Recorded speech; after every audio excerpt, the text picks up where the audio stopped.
फिर पता चला क्लास कराने वाले कोई आगे गए। ऐसा नहीं होना चाहिए। आप दिल से हाथ खड़ा करो तो चाहते हैं रोज हमें, अब तो 2 घंटे की होती है, फिर 2 घंटे की नहीं होगी, सिर्फ 1 घंटे की होगी रोज सुबह। बहुत अच्छा, सिर्फ 1 घंटे की होगी। और किसी दिन आपको और भी जल्दी होगी ना कि 1 घंटा नहीं दे पा रहे हैं हम, है ना, तो आप आधा घंटा भी सुन के जा सकते हैं। ठीक है, उस आधे घंटे में आपको इतना कुछ मिल जाएगा कि अगले दिन तक आपकी वो खुराक चलती रहेगी। जैसे शरीर को रोज खुराक देनी जरूरी समझते हैं ना, तो ऐसे बुद्धि को खुराक भी रोज मिलनी चाहिए ना। रोज से फायदे क्या है? देखिए, भक्ति मार्ग में बहुत सारे हम किस्से ऐसे सुनते हैं, बताते हैं कि एक बार एक नास्तिक प्रवृत्ति का व्यक्ति अपनी पत्नी के जोर देने पर सत्संग में पहुंच गए कि रोज रोज बोलती रहती है, चलो देखते हैं चल के क्या सुनाया जाता है। वो बहुत कहती थी बहुत अच्छा लगेगा आपको, आप चलो तो सही एक बार। आगे बैठ गए, सत्संग पूरा हुआ तो नजर तो आता है ना जब कोई कई दिन से आ रहे हो, उनके बीच में एक पहली बार आया हूँ, जैसे भाइयों को मैं देख रही हूँ पहली बार, है ना, तो ऐसे उनके ऊपर भी नजर पड़ी। तो कथा पूरी होने पर महात्मा जी ने पूछा कि भाई आप आज पहली बार आए हैं, आपको कैसा लग रहा है, कैसा लगा? 1 घंटा आपने बैठ के सुना, तो उसने पता क्या कहा? महात्मा जी सच बताओ या झूठ बताओ? बोला रे सत्संग में आए हो तो सच ही बताओ। तो कहा ये जो सभा दिखाई दे रही है ना इतनी बड़ी, ये सारी कौवों की सभा दिखाई दे रही मुझे। हाँ, अब ये सुनकर के कैसा लगा होगा? तो महात्मा जी ने कहा कोई बात, अच्छा एक काम कर सकते हो? बोला क्या? 4-5 दिन आ सकते हो? बोला हाँ आ जाऊंगा, कोई दिक्कत नहीं। 4-5 दिन तक लगातार वो आए। फिर उनसे पूछा अच्छा अब आपको कैसा लग रहा है बताएंगे? बोला रे महात्मा जी जब मैं पहली बार यहाँ आया था ना तो सारे मुझे यहाँ कौवे नजर आ रहे थे, लेकिन आज यहाँ सारे बगुले नजर आ रहे हैं। बोला अच्छा कोई बात नहीं। फिर पूछा अच्छा 4-5 दिन और आ सकते हैं? बोला हाँ आ जाऊंगा। फिर आए 4-5 दिन और। फिर उनसे पूछा आप बताइए अब आपको कैसा लग रहा है? तो बोला महात्मा जी आज तो कमाल हो गई। तो बोला क्या हो गया? जब मैं पहली बार आया था तो सारे कौवों की सभा थी, 4-5 दिन के बाद कौवे से बदल के ये मुझे बगुले नजर आने लगे, लेकिन आज तो मैं कुछ और ही देख रहा। क्या देखा? आज तो सारी हंसों की सभा दिखाई दे रही। ऐसा क्यों? तो महात्मा जी ने बड़ी सरल भाषा में आपको बताया कि जब आप पहली बार आए थे तो आप खुद कौवे जैसे थे।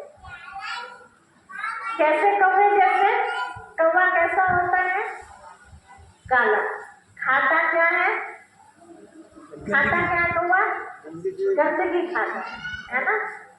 तो बताया कि जब आप पहली बार आए थे तो बिना नहाए धोए आए थे, गंदे बाहर से भी, काले मना गंदे, ठीक है। और खान पीन कैसा था? खान पीन भी ऐसे था, बीड़ी सिगरेट आदि वगैरह ना। तो बाहर से भी गंदे और अंदर से भी गंदे। तो कहते हैं जैसे दृष्टि वैसे सृष्टि, है ना। जैसा चश्मा आप लगाएंगे वैसा ही तो नजर आएगा। तो जैसे खुद आज के समाज में भी आप देखते हैं कोई चोर होगा तो दूसरा भी उसको कैसा दिखाई देगा? चोर ही दिखाए। तो धोखेबाज होगा तो दूसरा भी उसको, और जो ईमानदार होगा उसे दूसरे इसलिए बेचारे कहीं फंस जाते हैं कि भाई हमने तो अपने जैसा समझा था कि जैसे हम ईमानदार है, चलो लेन देन में वार सवेर हो सकती है ना। हमने वायदा किया भाई आप हमें 20 रुपये, 1000 रुपये, 1 लाख रुपये, 100 रुपये, जो भी है, जुर्म करने पर आप हमें 8 दिन के लिए दे दीजिए, हम आपको दे देंगे, है ना। लेकिन बाई चांस वो हम दे नहीं पाते हैं तो फिर हमें चिंता शुरू हो जाती है। चिंता तो पहले दिन से शुरू हो जाती है। किस बात की चिंता शुरू हो जाती है हमें? उसका देना है। अब एक दिन कम होता जा रहा है, ऐसे बन नहीं पा रहे हैं, है ना। तो फिर हम उससे माफी मांगते हैं कि हम दे नहीं पा रहे हैं, लेकिन कोशिश है जल्दी से जल्दी हम, है ना। तो देखो वो भी इंसान है जो अपने आप ही समय पर नहीं दे पाए और उनको बता दिया कि हम नहीं कर पा रहे हैं, ठीक है।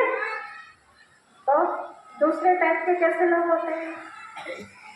ले लेते हैं और लेके देने का कोई मतलब नहीं, और ज्यादा आप मांग रहे हैं तो क्या बोलते हैं? कोई भाग रहे हैं क्या? दे देंगे। लेते समय क्या रूप होता है और देते समय वापसी क्या रूप होता है ना। समाज में होता है ना। तो जो ईमानदार लोग होते हैं कई जगह ऐसी गलत जगह अपना पैसा देके फंस जाते हैं। तो इस चीज का भी थोड़ा सा हमें ध्यान रखना होगा, है ना। अगर हम किसी की हेल्प कर रहे हैं तो कैसे समझ के हेल्प करें, क्योंकि किसी के माथे पे तो लिखा नहीं है कि वापस देगा या नहीं देगा। लेते समय तो बिल्कुल ऐसा होता है कि पूरा नछावर हो जाता है। तो क्या समझ के दें हम उसको तो कभी दुख ना हो। क्या समझ के दें कि मैंने दे तो दिया इसको, लेकिन अगर वापस नहीं आया तो मेरे पे फर्क नहीं पड़ता। तो उतना अपने से खर्चे से एक्स्ट्रा हो तो उसमें से देना, ताकि वापस भी ना आए तो कोई दिक्कत ना हो। वापस नहीं आया मांगने के बाद भी तो समझो क्या था, हमारे ऊपर उसका कर्ज था। अब ऐसे तो मांगने आएंगे तो बहाना चाहिए ना, तो बहाने से वो कर्ज हमारा चला गया, ठीक है। तो पहले दिन कैसा देखा, कुछ दिन आया तो क्या दिखाई दिया? बगुला। अब बगुले कैसे होते हैं? बाहर से बिल्कुल सफेद और खाते क्या है? खाते क्या है? गंदगी, है ना। सारे कीड़े मकोड़े खेत के लोग पानी चलाते हैं ना, देखते हैं ना।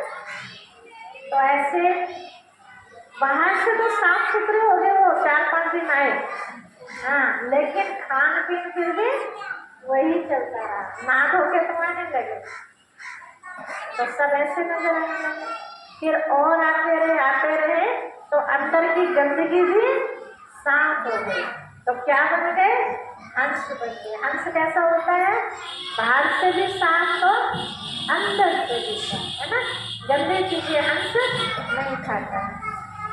तो रोज आने से हमें क्या लाभ होता है कि धीरे धीरे हमारे अंदर की जो गंदगी है वो सहज तरीके से खत्म होती जाती है। और क्या फायदे होते हैं सत्संग करने से? कई ऐसी बातों की जानकारी मिल जाती है हमें जिन बातों का हमें पता नहीं। क्या कहते हैं, हम तो सुनते रहते हैं, सत्संग सुनते रहते हैं, परंतु आज क्यों बंद कर दिया? बंद नहीं करना चाहिए। जहाँ से भी अच्छी बातें आपको मिल, सत्संग का नाम लिया जा रहा है, इसका मतलब कुछ तो है। वो सारी बात भी सच नहीं होगी, कुछ तो मिलेगा हमारे काम की बातें। तो बताते हैं एक बार ऐसे ही एक व्यक्ति की और कहानी। पहली बार भी वो सत्संग में पहुंचे और थोड़ी देर के लिए पहुंचे, क्योंकि जिसको रुचि नहीं होती ना अच्छी बातें सुनने की, तो वो ज़्यादा देर बैठ भी नहीं पाते, तो बेचैनी होने लगती है कि कब सत्संग पूरा हो और हम उनके चले। तो थोड़ी देर ही बैठे तो उस समय क्या चर्चा चल रही थी? संत जी बता रहे थे भूतों के बारे में कि भूत कैसे होते हैं। तो बताया ऐसे अपने प्रवचन में कि भूत के पांव पीछे को होते हैं, बस ऐसे चलते थोड़ी देर बैठा और ये बात सुन के निकल गए। अब एक दिन ऐसा आया कि उनको अपनी बहन की पोटली लेके जाना था। प्रैक्टिकल घटना बता रहे हैं आपको, होली के पास। तो शॉर्टकट रास्ते से निकल के जा रहे थे वो, इधर को बहुत लंबा पड़ेगा तो साइकिल पर मैं देखे आ जाता हूँ। तो जो नाला पड़ता है उसकी पटरी पटरी अपनी बहन के यहाँ जा रहे थे। तो उस दिन बाई चांस क्या हुआ, कुछ बच्चे सवेरे से लेके वहाँ बैठ गए, किसी एक को भूत बना दिया और जो भी उस रास्ते से निकले उसका लूटमार शुरू। किसका डर बैठा के? भूत का डर बैठा के कि यहाँ भूत है, जो भी तुम्हारे पास है वो सब यहाँ छोड़ दो, नहीं तो भूत तुम्हें खा जाएगा। कई बेचारे डरपोक होते तो छोड़ छाड़ के वहीं से वापसी चले जाते। अब वो भी उसी रास्ते से आ रहे थे, उनको भी ऐसे पकड़ा बच्चों ने कि जो भी है पोटली में सब यहाँ रख दो, नहीं तो इस झाड़ी के पीछे भूत रहता है, हम आपको सावधान कर रहे हैं। अब भूत की बात जैसे उसने सुनी तो कौन सी बात याद आ गई उसको? सत्संग वाली, कि भूत की पहचान ये दो पहचान बताई थी। एक तो वो पलक नहीं झपकता और दूसरा उसके पाँव पीछे से, पंखे ना पीछे से होते। वो बात याद आई, मैं सोचा भूत को ही देख लो कैसा होता है। नाम तो बहुत सुना था भूत होता है, लेकिन अब तो मुझे पहचान भी पता चली। तो उसने कहा अच्छा यहाँ भूत रहता है? बोला देख लो, अगर तुम्हें हमें मत कहना फिर, ऐसा अच्छी तरह उसके अंदर भय बैठा है। उसने कहा अच्छा। अब वो वार्तालाप कर ही रहे थे, वो झाड़ी में खड़ा हो गया बच्चा, हाँ करते अपना रूप कैसा भूत जैसा बना रखा था। जैसे वो खड़ा हुआ तो वो ऐसे घूम करके वहां पहुंच गया कि सच में भूत है या कुछ और है। तो वो भूत थोड़ी था, वो तो बच्चा था। तो पहले तो उसके पैर देखे, पैर के दर्द हुए तो पैर तो ऐसे थे सामने। तो फिर ध्यान से देखा कि पलक भी मार रहा है, नहीं तो देखा पलक भी मार रहा था। वो तो अभी निकालता हूँ तुम्हारा भूत, ठीक है। जैसे उसने ऐसे थोड़ा टाइट रोक लिया, सारे बच्चे भाग गए, वो भूत भी भाग गया। और जितना सवेरे से जोड़ा हुआ था वहाँ वो साथ में लेके कैसे भागेंगे, उन्हें तो जान बचाने वाले होते थे, वो सब वहाँ छोड़ दिए। तो उसके तो कह रहे वाह मेरे तो मजे आ गए, एक बार सत्संग क्या सुना, और वो भी जरा सी देर, थोड़ी सी बात सुनने से कितना बड़ा फायदा हो गया। मैं तो रोज सत्संग में जाया करूँगा, ठीक है। तो कितना बड़ा फायदा। दूसरा फायदा, हकीकत कहानी हम आपको सुना रहे हैं, कितने लाभ होते हैं सत्संग में।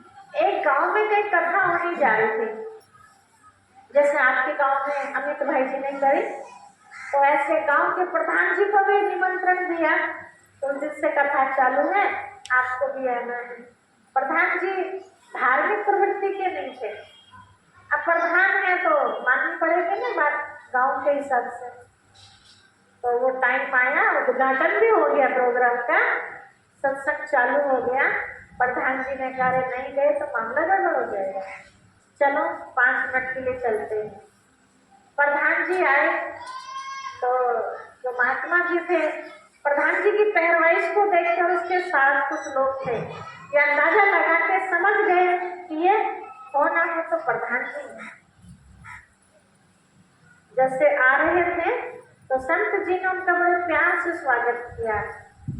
प्रधान जी को बोला अच्छा प्रधान जी आ रहे हो तो आ जाइए। आए, आगे बड़ा इशारा किया। जैसे ही बैठने लगे, ध्यान से सुनना ये बात, तो प्रधान जी बैठ रहे थे तो क्या बोला संत जी ने, अच्छा बैठ रहे हो तो बैठ जाइए। अब उनको सुनना तो था नहीं सत्संग, थोड़ी देर में ही उठने लगे। तो संत जी का ध्यान गया सुनाते सुनाते, बोला अच्छा उठ रहे हो तो उठ जाइए, चल दिए। तो प्रधान संत जी ने रोका भी नहीं उनको, बोला अच्छा जा रहे हो तो चले जाइए। तो कोई क्या कर सकता है इसमें, जिसका जितने भाग्य नहीं है उतना ही है ना। अब प्रधान जी चले गए, इसमें जो भी अपना कार्य व्यवहार किया। आपने देखा होगा बहुत बार, हमेशा नहीं लेकिन कई बार ऐसा होता है कि जब रात को सोचते हैं ना, और सोचते सोचते रात को ख्वाब भी ऐसे दिखाई देते हैं। कभी कभी ऐसा आपके साथ हुआ होगा? हाँ जी, होता है, लेकिन हमेशा नहीं होता, कभी कभी ऐसा हो जाता है। ऐसे ही प्रधान जी के साथ भी हुआ। प्रधान जी अपने घेर में ऊपर 2 मंजिले पर बाहर की छज्जे की तरफ सो रहे थे। रात को प्रधान जी को सपना दिखाई दिया। सपने में वो सारी चीजें, कौन सी, कि मैं आ रहा हूं, मेरा कितने प्यार से स्वागत किया, वो सब सपना देख रहे थे। बाई चांस उस दिन क्या हुआ, प्रधान जी के यहाँ चोर भी आ गए। वो दीवार पर चढ़ रहे थे, चढ़ चुके थे, अंदर एंट्री होने की उनकी। उस समय प्रधान जी सपना देख रहे थे। आपने देखा होगा कई लोग सोते सोते बड़बड़ाते हैं, है ना। तो उस समय प्रधान जी सोते सोते बड़बड़ा रहे थे। क्या बड़बड़ा रहे थे? जो वहां दिन में था ना उनके साथ व्यवहार, वही सपने में क्या बड़बड़ा रहे, अच्छा आ रहे हो तो आ जाइए। अब वो तो नींद में बोल रहे हैं, है ना। अब ये आपने देखा रात को दूर तक आवाज जाते, वो भी 2 मंजिले से कोई सो रहा हो, तो ये आवाज किनको पहुंच गई? चोरों को पहुंच गई। अच्छा आ रहे हो तो उसका मतलब प्रधान जी आज जागे हुए हैं। अब वे दीवार के नीचे बैठे धीरे से, है ना। जैसे वो झुक रहे होंगे ना बैठने के लिए, अपने आप को छिपाने के लिए, तो इतनी देर में ही प्रधान जी दूसरा शब्द बड़बड़ाया, क्या, अच्छा बैठ रहे हो तो बैठ जाइए। आप चोरों के अंदर क्या हुआ होगा, ठीक है, कितने धड़कन उनकी बढ़ रही होगी, समझ सकते हैं। अब थोड़ी देर में कब निकल जाना चाहिए यहाँ से, नहीं तो मारे जाएंगे। 4-5 थे वो, और जैसे वो उठने लगे तो इतनी देर में ही प्रधान जी क्या बड़बड़ाए, अच्छा उठ रहे हो तो उठ जाइए। अब उठ भी गए, अब तो काम से। प्रधान जी ने आते भी देखा, हमें बैठते को उठते भी देख लिया। अब जैसे वो चलने लगे वहां से तो क्या बड़बड़ाए प्रधान जी, अच्छा जा रहे हो तो चले जाइए। अब ये चारों के चार आप समझ सकते हैं कि क्या स्थिति हुई होगी चोरों की।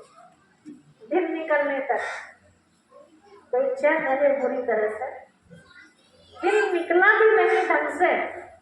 सवेरे 5 बजे ही प्रधान जी का दरवाजा खटखटा दिया। इसलिए खटखटा दिया होगा भाइयों, गलती मान देंगे अपनी भाई। हाँ, अब माफी मांग लेनी चाहिए, नहीं तो पता नहीं क्या होगा आज हमारा।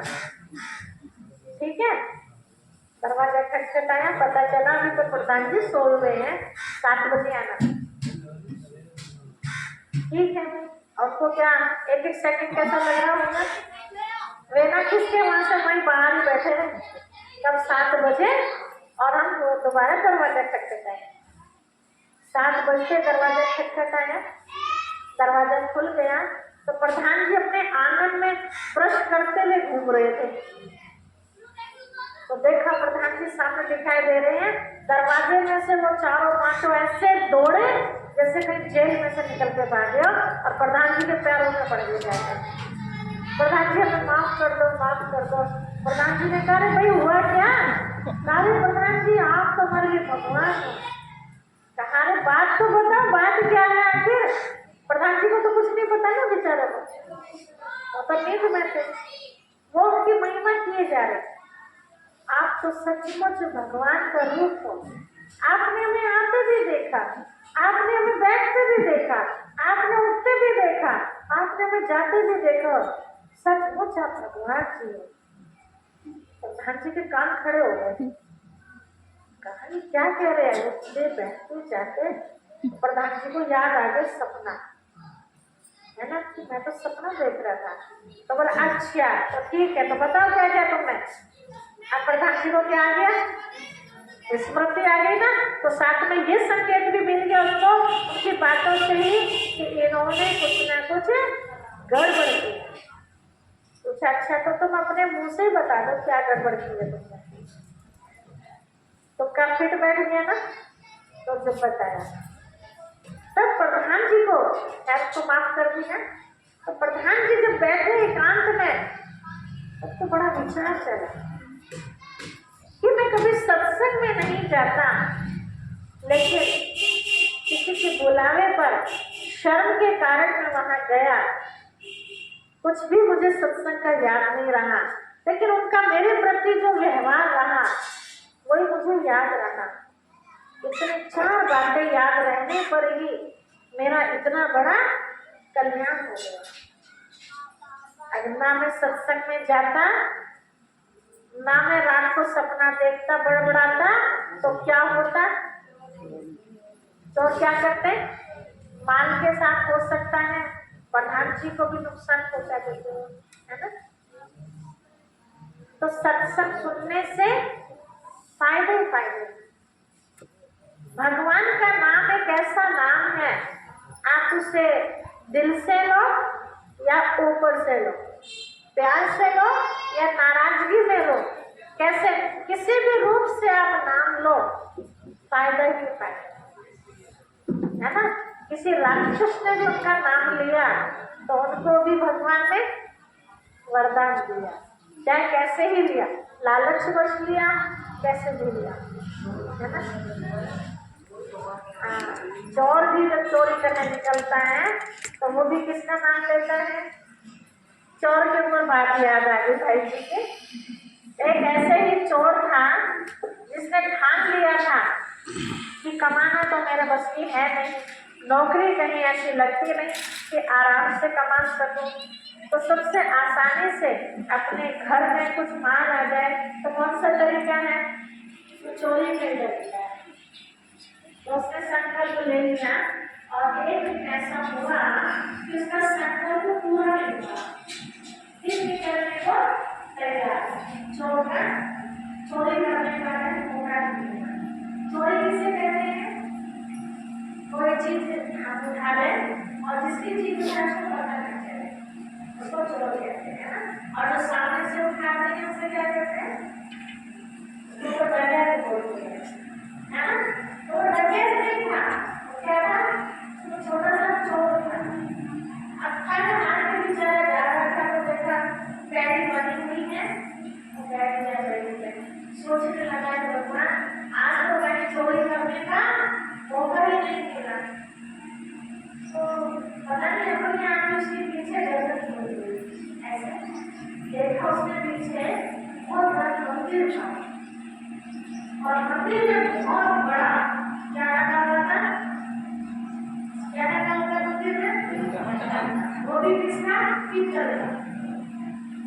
घंटा देखने मन से जा रहा है तो बहुत प्रसन्न रहेगा, चलो आज इसी में पानी है मंदिर पूरा अंदर वो सारने की कोशिश हाथ हो जाएगा, मेरे बजाने करने को जाएगा, गंजी को बहुत अच्छी बनी हुई है और मेरे को ग्लास उसने उसके पास, अब उसने आसपास देखा, पहले कोई है मुझे कोई नहीं दिखाई दिया, चढ़ने का जुगाड़ बनी हुई कुछ उसे नहीं दिखाई दिया। अब उसको उतारना था और नीचे की सीढ़ी की, उसने क्या किया, सीढ़ी की पिंडी पर चढ़कर के उसको उतारने लगा और एक आवाज आई, आज मैं तुमसे बहुत खुश हूँ।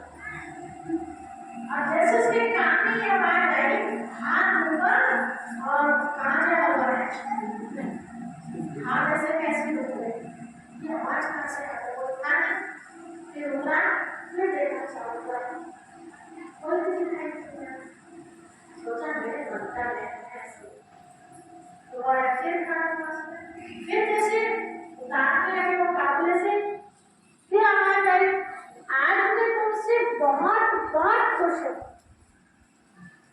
फिर उसको धक्का सा लगा, इसका मतलब कोई ना कोई तो है ना। फिर उतरा, फिर देखा चारों कोई भी दिखाई नहीं। फिर तीसरी बार खड़ा हुआ, फिर उतारने लगा उसको, फिर आवाज आई, आज मैं तुमसे बहुत बहुत बहुत खुश हूँ। 3 बार बोला। तो झुंझला के क्या बोलता, वहीं खड़ा खड़ा उतरा नहीं वो तीसरी बार। बोला तुम जो भी हो सामने आओ, कौन हो? तो बताते हैं कि भक्ति मार्ग में जैसी आपकी भावना होती है, जिस रूप में आप भगवान को याद करते हैं, भाव होते हैं, उसी रूप में भगवान जी प्रकट हो जाते हैं। तो भक्तों की भावना किस रूप में, भगवान जी कैसे हैं, भोलेनाथ जी कैसे हैं, कैसे हैं?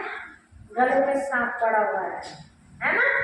ऐसे वो हाथ में त्रिशूल है, बाण दिख रहे हैं, शंकर जी वाला सामने प्रकट हुए। कहा बच्चा आज हम तुमसे बहुत खुश हैं। तो बेचारा देख के क्या हुआ होगा, पानी पानी हो गया।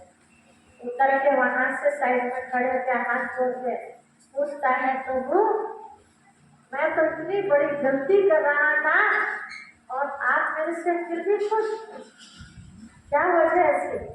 तो भगवान जी ने पता क्या कहा, बच्चे आज तक दुनिया में मेरे ऊपर भक्तों ने फल फूल दूध दही तो बहुत चढ़ाया, लेकिन खुद कभी नहीं चढ़े। तो मेरे ऊपर सारे ही चढ़ गए, सारे समर्पित हो गए, इसीलिए मैं तुमसे आज बहुत है ना। इसीलिए शिव का अर्थ क्या कहा गया, कल्याणकारी। हमारे समझाने के लिए हमें हमारी उल्टी बात को भी वो सीधा कर देता है। ठीक है, तो चोर ने क्या संकल्प लिया, क्या संकल्प लिया, हमेशा के लिए चोरी कार्य खत्म और मंदिर में हमेशा के लिए पूजा पाठ और अच्छे बातें बताने लोगों को, ये काम जिंदगी के लिए पूरा समर्पित है।